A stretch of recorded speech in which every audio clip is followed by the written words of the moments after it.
The champagne flute shattered against Marcus's shoulder before he registered the words. "Get back to coach where you belong." Cold liquid soaked through his Harvard hoodie. Around him, first-class passengers turned away, suddenly fascinated by safety cards. The white woman in 2A, 50s, pearls, that particular shade of blonde, smiled with her teeth only. "Ma'am, Don't you ma'am me," her voice carried, calculated. "I know what you people do. Steal upgrades. Probably don't even have a ticket." Marcus's hands trembled. 17 years old, full scholarship letter folded in his backpack. MIT robotics competition in Boston starting tomorrow. His mother's voice in his head. "Don't give them a reason." "I have a boarding pass," he said quietly. "Sharon, please." The man beside her, husband probably, touched her arm weakly. She shrugged him off. "No, I pay good money for first class. I shouldn't have to sit next to—" A flight attendant appeared, young, white, nervous. "Sir, let's just sort this out. Maybe if you could show me." The cabin doors sealed with a mechanical thunk. Engines whined to life. Marcus felt the plane lurch backward, beginning pushback from the gate. Then a sharp pneumatic hiss. The aircraft stopped. Complete silence. A voice crackled over the intercom, calm but with an edge Marcus couldn't quite place. "Cabin crew, please hold for flight deck." The cockpit door opened. Captain Williams filled the narrow aisle, gray at the temples, eyes that had logged 30,000 hours. He looked at Marcus first, long enough to notice the champagne, the hoodie, the white-knuckled grip on the armrest. Then at Sharon. "I need to understand what happened here," Williams said, not asking, statement of fact. Sharon's smile widened. "Captain, thank goodness. This boy doesn't belong in first class. I've been trying to explain." "I'm not talking to you yet." Her mouth snapped shut. Williams turned to Marcus. "Son, what's your name?" "Marcus. Marcus Webb." "You have a boarding pass, Marcus?" Marcus fumbled for his phone, hands still shaking. The digital pass glowed blue. Seat 2C, first class, paid in full by the scholarship program. Williams studied it, nodded once, looked at the flight attendant. "Rachel, did you verify this?" "I was about to." "Before or after the drink was thrown?" Rachel's face drained white. Williams' jaw tightened. He pulled a handkerchief from his pocket, handed it to Marcus. "Clean yourself up." Then he turned to Sharon. Something shifted in his posture, dangerous calm. "Ma'am, you're going to need to come with me, right now." "Excuse me? I'm the victim here, this boy." 2 federal air marshals are seated in coach. Would you prefer I call them, or will you walk with me voluntarily? Sharon's husband whispered urgently. She ignored him. "You can't do this." "Actually, ma'am, I can." The terminal felt surreal. Marcus sat in a windowless airport security office, still damp, still shaking. Williams stood against the wall, arms crossed. 2 airport police officers flanked the door. Through the small window, Marcus could see Sharon in another room, gesturing wildly. "Tell me everything," Williams said. "Don't leave anything out." Marcus recounted it. The boarding, the looks, her comment about your kind, the champagne, the silence. One officer took notes. The other watched Sharon through the glass. "She's claiming you threatened her," the note-taker said. "What?" Marcus's voice cracked. "Says you used aggressive body language, made her feel unsafe." Williams exhaled through his nose. "With respect, officer, I saw the whole thing on cabin camera. We review footage before takeoff now. Liability protocol." The officers exchanged glances. "You have video?" the second one asked. "Time-stamped, audio, multiple angles." Sharon's lawyer arrived then, expensive suit, leather briefcase. Through the glass, Marcus watched him lean close to Sharon, listened to muffled negotiations. William's phone buzzed. He glanced at it. Something flickered across his face. "Marcus, this woman, Sharon Hendricks, do you know who she is?" "No, sir." Williams showed him the screen. News articles. Sharon Hendricks, wife of Connecticut State Senator Robert Hendricks, donor to police unions, board member of 3 nonprofits. Connected. "Son," Williams said carefully, "this is going to get complicated." The lawyer emerged, confident strides, predatory smile. "My client is willing to forget this incident," he announced. "No charges filed, no lawsuit, if the young man signs a mutual non-disclosure agreement." Marcus's stomach dropped. "Let me get this straight," Williams said. "She assaults my passenger, and he signs an NDA?" "Assault is a strong word, Captain. A beverage was spilled during an emotional exchange. Mrs. Hendricks was understandably concerned about safety protocols being followed. These situations can be interpreted various ways." The first officer leaned forward. "Kid, take the deal. Trust me." Williams's hand landed on Marcus's shoulder. "Don't sign anything." "Captain, be reasonable." "I said he's not signing." The lawyer's smile thinned. "Mrs. Hendricks has many friends in aviation regulatory circles. Her husband chairs the transportation committee. I'd hate to see your career complicated by poor judgment." Marcus felt the room closing in. His competition started in 16 hours. If he got tangled in legal proceedings, if his name hit the news, if IMT saw this, his scholarship, his mother working double shifts, his baby sister's tuition fund they'd been building. Everything. "Captain," Marcus whispered, "maybe I should—" Williams squeezed his shoulder once, hard. Then turned to the lawyer and said something that made no sense. "Tell Mrs. Hendricks I know about Hartford." The lawyer froze. Dead silence. "Excuse me?" "You heard me. Hartford. June 2019. I know." The lawyer's composure cracked for a half a second, recovered.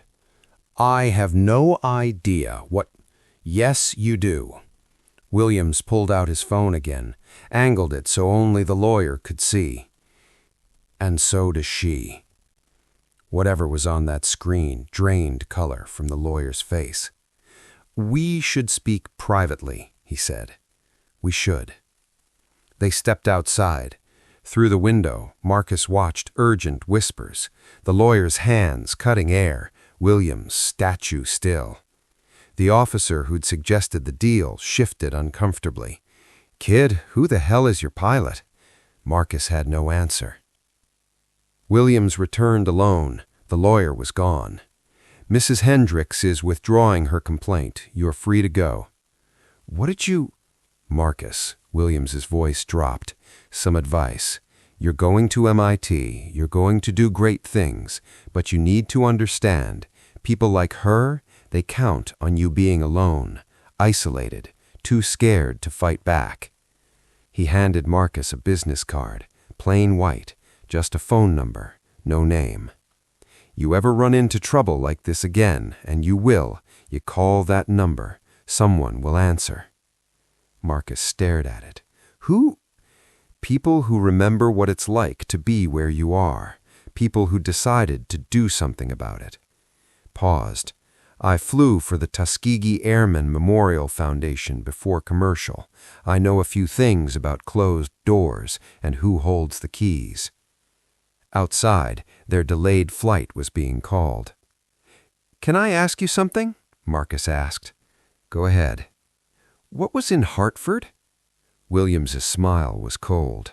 "That's Senator Hendricks's problem, not yours."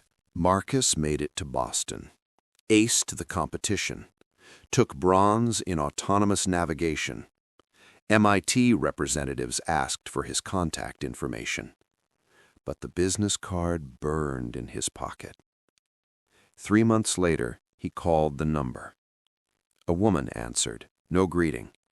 Go ahead. Captain Williams gave me this number. I don't know if I should have called. Are you in trouble? My friend is. Jamal. Got pulled over for matching a description. They planted something in his car. He's 17. They're charging him as an adult. Silence, then. Send me everything. Photos, police report, witnesses. Text only. This number. Encrypted app I'm sending you now. Who are you? Someone who used to watch planes take off and wonder if I'd ever get to fly. Now I make sure kids like you get where you're going. Name's Taylor. The app downloaded. Marcus sent files, shaky video from Jamal's sister, the arrest report with its inconsistencies, the officer's name. Taylor's response came in 2 hours. Got him. Charges dropped. Officers being investigated. Marcus's hands shook. How? That's not important. What matters is you understand something. You're not alone. None of you are. But this doesn't end. What do you mean? Check the news tomorrow. Senator Hendricks is announcing his resignation. Ethics investigation. Hartford. Turns out he took bribes from a construction company, pushed through contracts that displaced black neighborhoods. Williams had the receipts for 4 years, was waiting for the right moment. Why help me? Because someone helped me once. Because we have to. What do you need from me? Get to MIT. Learn everything. Then decide. Marcus arrived at MIT in August. Honors student, full ride, local news coverage about the kid from the projects making good. Sharon Hendricks tried to sue the airline. Her lawyer withdrew. The case died quietly. But Marcus started noticing things. The business card network wasn't random. It was organized. Pilots, lawyers, tech workers, journalists, all connected, all watching, all people who'd been where he'd been, humiliated, threatened, discounted, people who'd decided silence wasn't enough. They called themselves Wingspan, not vigilantes, not criminals, just witnesses with resources, documentation specialists, people who knew how to make evidence stick, how to find the right regulator, the right reporter, the right moment. Marcus learned they'd been operating for 7 years, 43 cases, 12 police officers removed, 5 politicians exposed, hundreds of kids helped.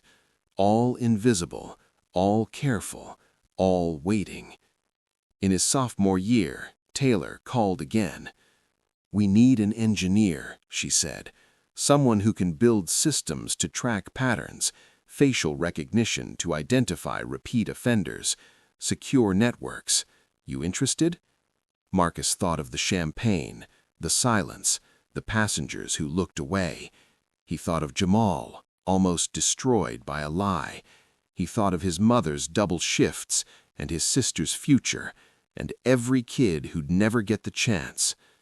"I'm interested," he said. "Good, because we just got footage of a TSA agent in Chicago. 5th complaint this month. All black passengers, all women. Send me everything." "Marcus?" Taylor paused. "Welcome to Wingspan."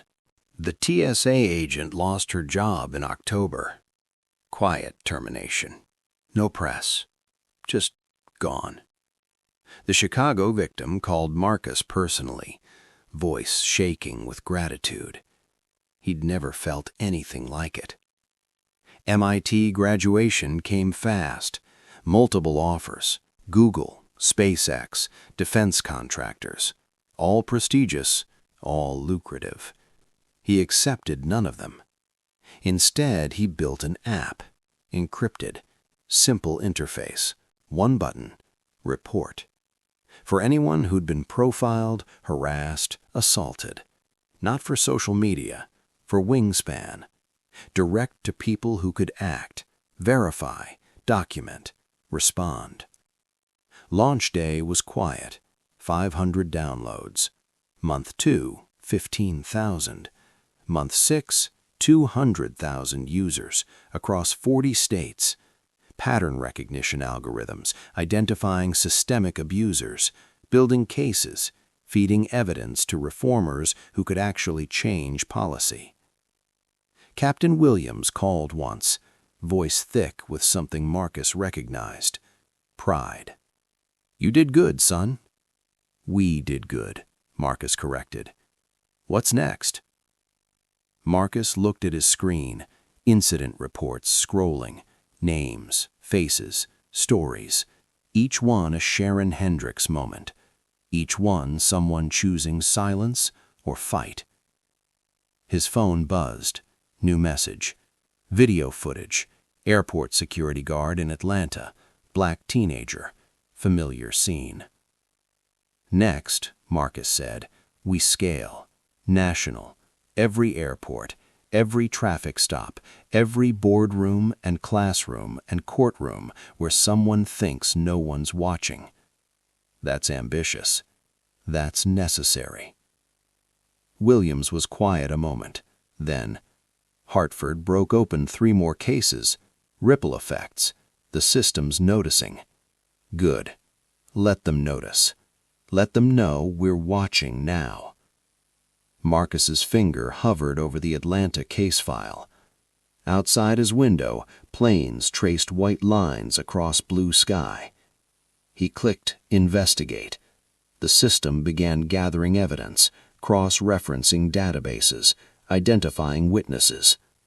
Somewhere, a teenager was waiting to see if anyone cared. Marcus cared. Wingspan cared. The network grew larger every day, and they were just getting started.